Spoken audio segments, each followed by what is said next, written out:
আমরা একটা খরচের কাজ করতেছি। এই যে ডেকে ডেকে মাংস কমপ্লিট করতেছি। তো এটা হইলো বিরিয়ানি, যেটা ঢাকার মধ্যে বলে তেহারি। বিভিন্ন জায়গায় বিভিন্ন নাম। আমার ভাই এখানে কেরানীগঞ্জের মধ্যে বলে এটারে বিরিয়ানি।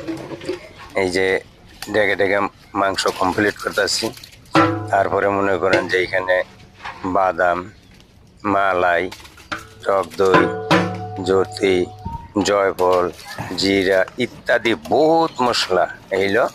এটা দিতেছি আপনার গাজর চিকন করে পইলা, দুধ, ঘি, তেল সম্পূর্ণ দিয়ে তারপর আমরা এইভাবে সুন্দর করে কাজগুলি করি। আমি আজকে নিজেই কাজ করতেছি।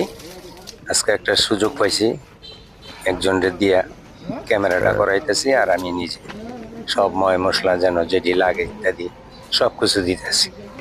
তো যাই হোক, ইউটিউবের ভাই ও বোনেরা আমার একটু সহযোগিতা করবেন, তাহলে আমি ভালো ভালো ভিডিও আরও দিতে পারব, সামনের দিকে আরও আগিয়ে যাইতে পারব। যাই হোক, মোটামুটি ভালো আমাকে ভালোবাসা দিছেন।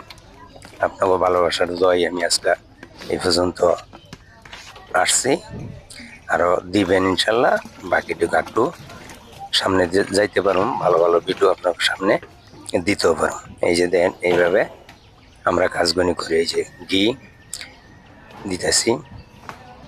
তো যাই হোক, এইভাবেই সব কিছু আমরা দিই, দিয়ে তারপর কাজ করি। কাজ খুব সুন্দরভাবে কাজ করি। পয় পরিষ্কার রাইখা, পয় পরিষ্কার হইলো একটা ইমানের অঙ্গ। আজকে আমি করলাম, কেউ দেখলো না, কিন্তু বাপের বাকিটা কিন্তু আমি, আল্লাহ পাক কিন্তু ঠিকই দেখছে। তাই যার জন্য আমি চাই না যে আমার কোনো আমার দ্বারায় কোনো পাপ হোক, আর আমার দ্বারায় মানুষ কোনো ক্ষতি হোক। তো যাই হোক ভাই, সবাই এইভাবে ভালোবাসা দিবেন। আমিও ইনশাল্লাহ সবার লেগে দোয়া করি, ভালোবাসা দিই। সবাই ভালো থাকেন, সুস্থ থাকেন।